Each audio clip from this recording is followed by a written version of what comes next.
the success that it is for Michael.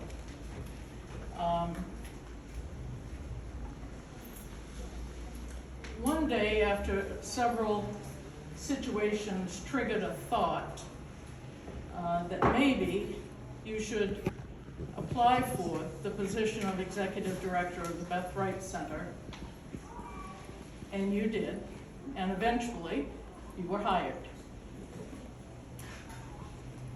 At that time, the Beth Wright Center was located on Pay Street and Main Street, the old, for some of us in Ellsworth, it was the old Allen homestead.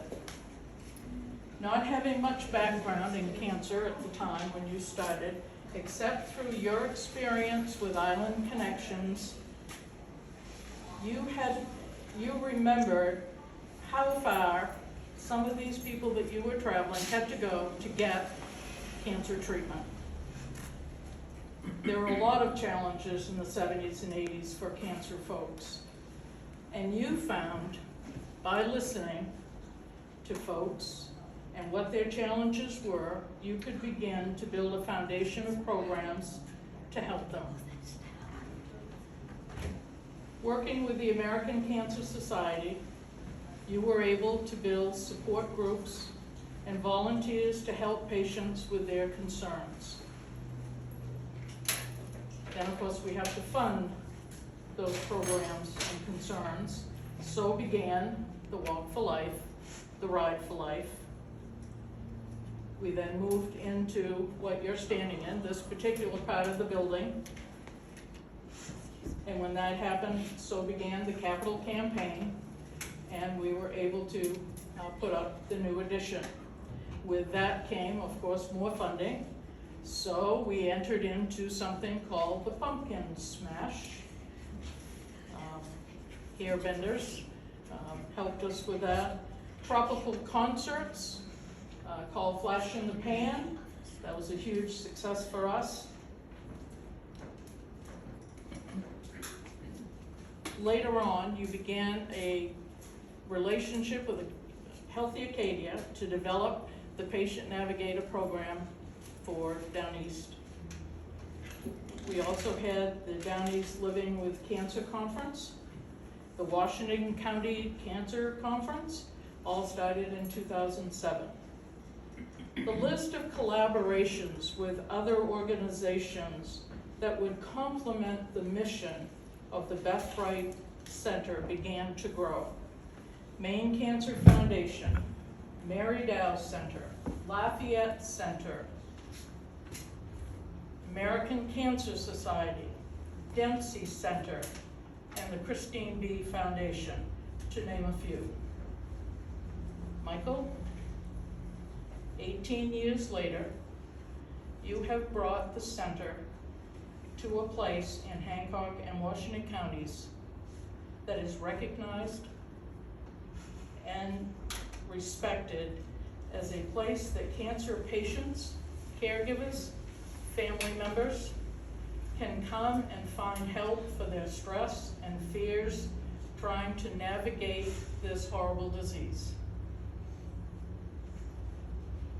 You took a woman's wish to bring comfort to her community and made it what it has become today. You made Beth's dream come true. On behalf of the Board of Directors of the Beth Wright Center, we would like to present to you something I don't have.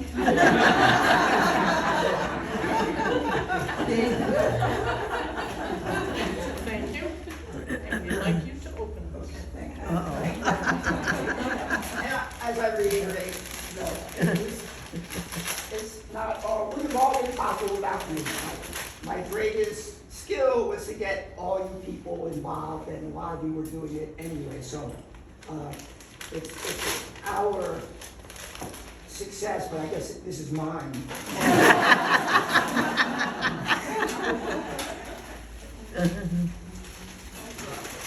You know, this is what I got too well. You don't do this at Christmas time? Until my later years.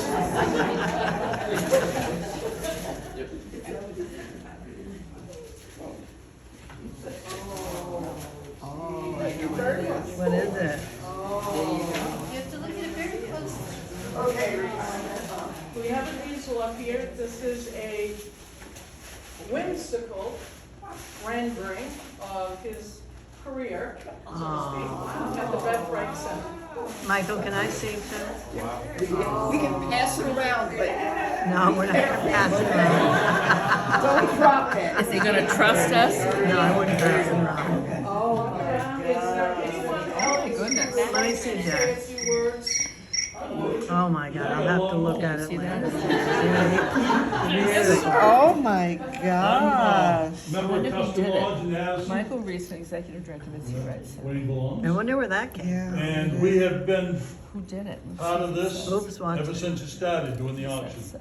Before our lodge was good enough to do it inside, we had runners coming across, doing it with a PA out of the back of a pickup, calling off the numbers and who won. And I missed only 2 years of being there, of all this time, due to my own cancer, because I've had it twice. And with the support of the center, they helped me financially get to my appointments. And it's been a pleasure, Michael, to work with you. Sometimes you don't bring the right equipment when you're gonna drive stakes, but we're gonna try, we fixed that.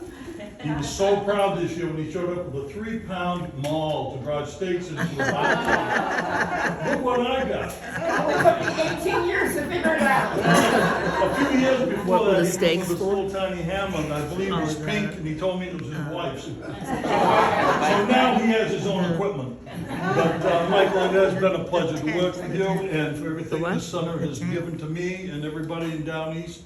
And I want to just thank everybody for following this and doing this. And on behalf of myself and Tuscan Lodge, we're very proud to have been working with you. Thank you very much.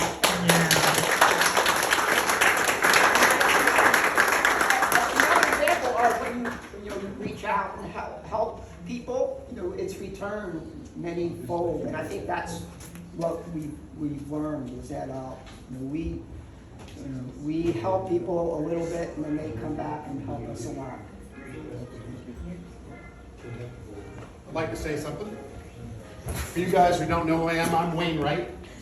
Beth was my wife, and she is the mother of our 2 children. And I had the pleasure of actually being able to hire her in the beginning. Back when we first started this organization, which it came from the Choose Life Foundation, which was something that Beth started before she passed away, which he touched on. We took all the money that we had from that program when we, as a family, decided that we wanted to take the next step. When Molly Collins had come to me and said, we really want to do a resource center in Beth's name. So we started putting this together. Our meetings were started actually at the hospital. And I think we hired you at the hospital. So I'd like to thank you from my heart, because this place wouldn't be here if it wasn't for you. I remember the beginning, and I remember the thick and the thin and the hard. And I can tell you right now, for you folks that weren't here at the beginning, it was tough. Not a lot of money, other than the money that we had in our savings, trying to do fundraisers. We're lucky we had the walk that really carried us. But it was a task, and I actually did it for a few years, and then I had to take a break. I had 2 young sons. I was dealing with raising them, and I needed to take a break from cancer after Beth had passed. But I will tell you, I hear it everywhere I go, because most people know Beth was my wife, and I hear it almost every day of my life when I'm in this area, how much this place helps people. It's amazing what you have done, what everybody has done that are volunteers that have helped, the organization that's here. It's amazing. And I'm very proud of you, and I'm very thankful we had you. And I think whoever's gonna fill your shoes has got a big job. Yeah. For sure. The last thing I'd like to mention is my sons and I are going to actually donate $250,000 to the center. Oh my We're going to start the God. first annuity program. We're working with my financial advisors now, but we're leaving $250,000 to the Beth C. Wright Cancer Center in an annuity that they'll be able to use forever. Wow. So that's what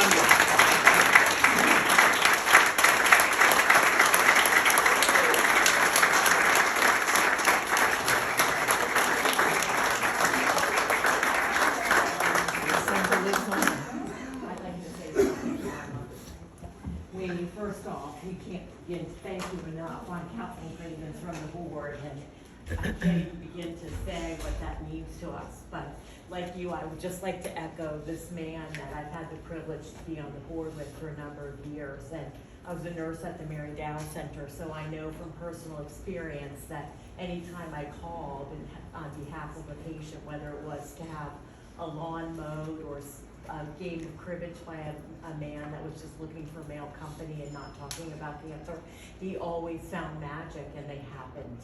And that's what he's done throughout his whole career, and it's been an honor and a privilege to work with you, Michael. And I can't say enough about what he emulates for all of us in this room, in every community that we are from, what community means.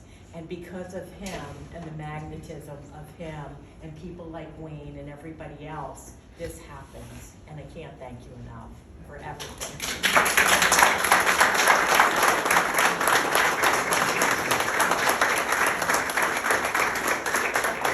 By the way, this place wouldn't also be here if Wayne hadn't bought it.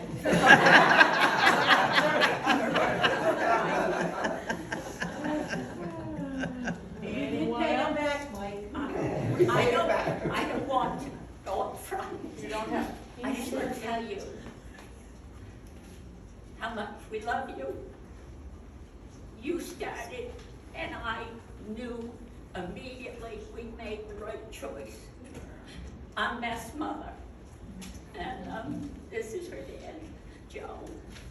And you are going to be missed so deeply, but I know you have other things you need to do, and you're being replaced with someone very worthy. And so this place will just flourish. It's just going to keep growing. But to say thank you is nothing. It's not enough. And I'm going to miss you dropping by to visit. I've got 3 stops right now in Addison. You finish the route to Beal thing. And when I say, I mean, I've told the story before. Amy and I were driving into Ellsworth from Bangor one day. We were stopped at High and Main Street.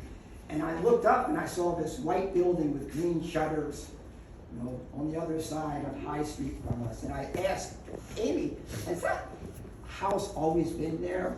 And he said, yes. And I said, are you sure? And she said yes, and then it turned out it had been there for 100 years.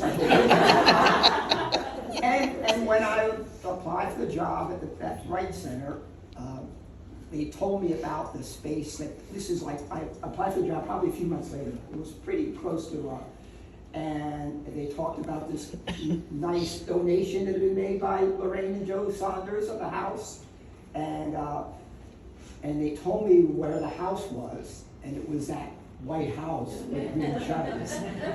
So I think there's some, and one other thing I remember, again, 6 months before, when I drove cars for Island Connection to help people with rides, I would keep my radio on sports radio, and one day I was listening to an interview that I figured out a year later of Andy Santerre, who was talking about he was going to be driving in New Hampshire, and he was doing it that year for a great cause, the Choose Life Foundation, and we were having a raffle where people were raffling off if the winner would get their name or something. Or honorary pit number. Right, honorary pit number. And I remember hearing the story, and I remember him saying what a wonderful woman Beth Wright was. And so I think there was, and I'm not really that type of person, but I do think there was something that was meant to be about me being here. And I'll say one more thing. Beth Wright, I never met her. I would love, I would, each year I've worked here, I feel like I've grown closer to her, and I've been saying this a lot. Another major reason for this success is the name of Beth Wright, because she was such a wonderful person. Whenever I still do say, many times I say I'm working, I'm the director of the Beth Wright Center. I knew Beth Wright, and it's amazing how many different people knew her in different ways. But and when that first year, when maybe even if we had been running the Hancock, Washington County Cancer Resource Center, and I went up to Ubby and said, I'm with the Hancock County Cancer Resource Center, or Hancock, Washington County. I think he might have looked at me not quite as friendly as when I said, I'm with the Beth Wright Cancer Resource Center. So I think that name meant a lot, and I think her spirit and vision definitely moved me.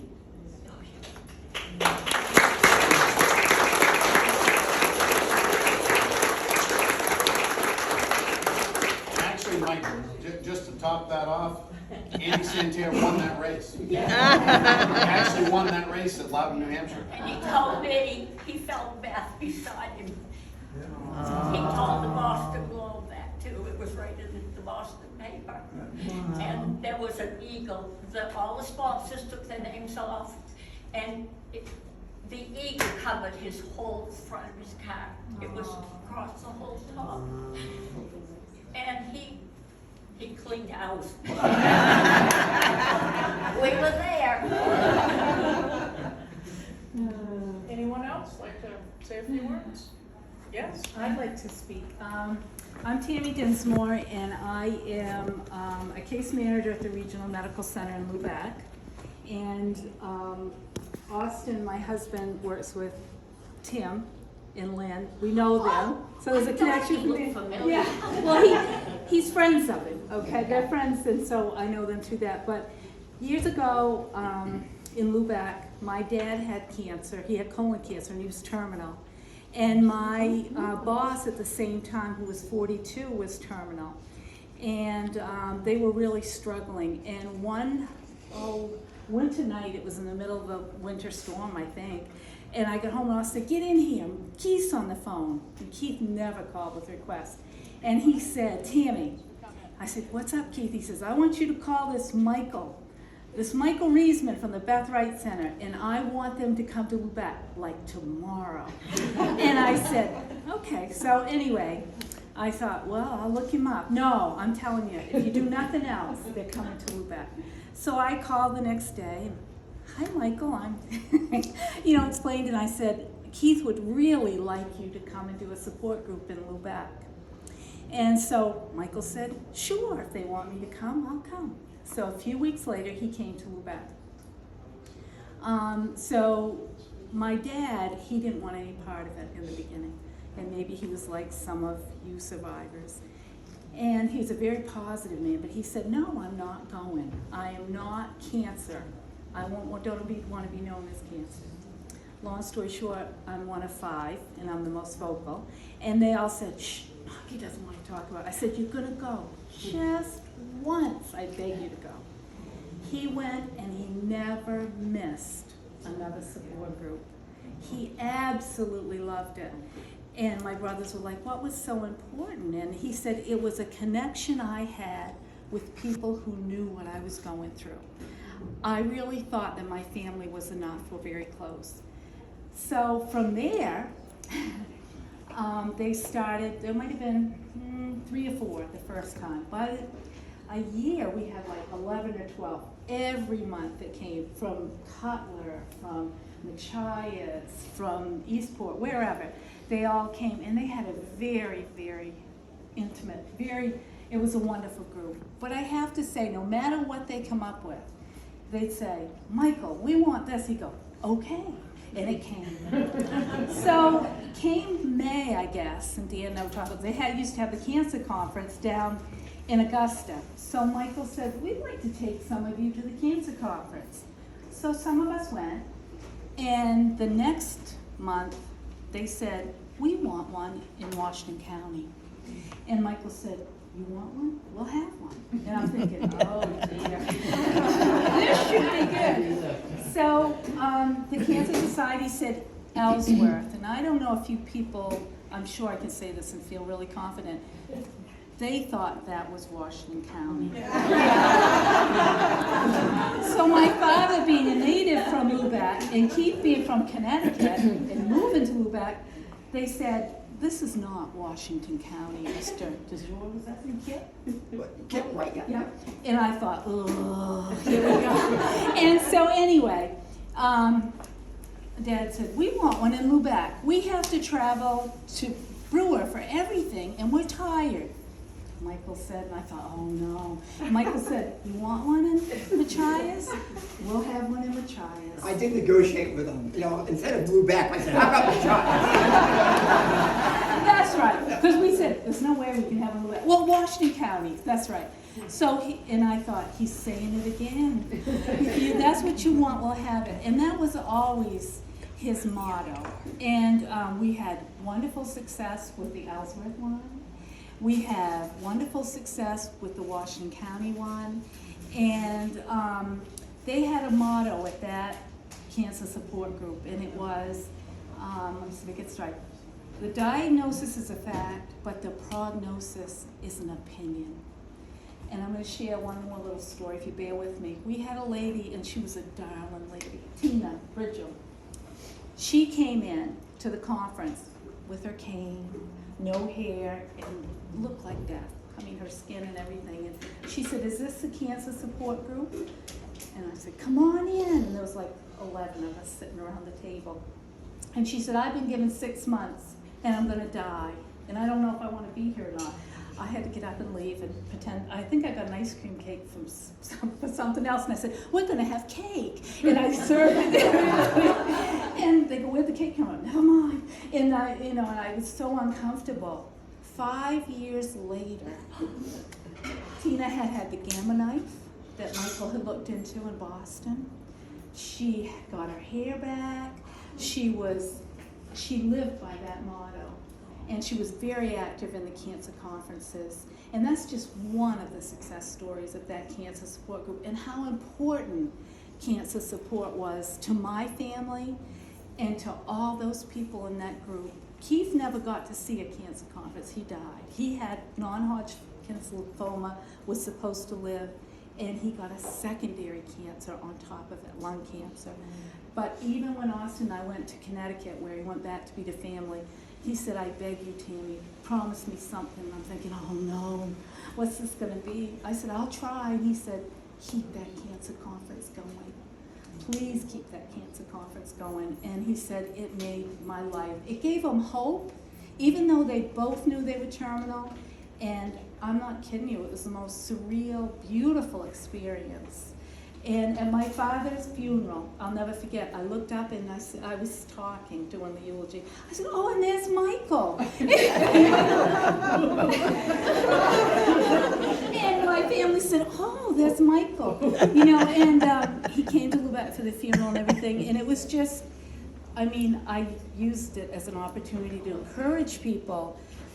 Don't be afraid. You know, we might not be able to change the diagnosis, but the prognosis with the right support and positive energy, you can make a world of difference. And I too feel like, you know, every time I see Beth's picture, and I see Lynn or Kayla, Haley, or the boys, Wayne or Mark, who I can't tell apart, but you know, but my family's like that too. But I mean, I feel like I knew her. And she has done a phenomenal thing for Washington County. And you know, Michael may not be perfect, but he's damn close to it, right, Pat?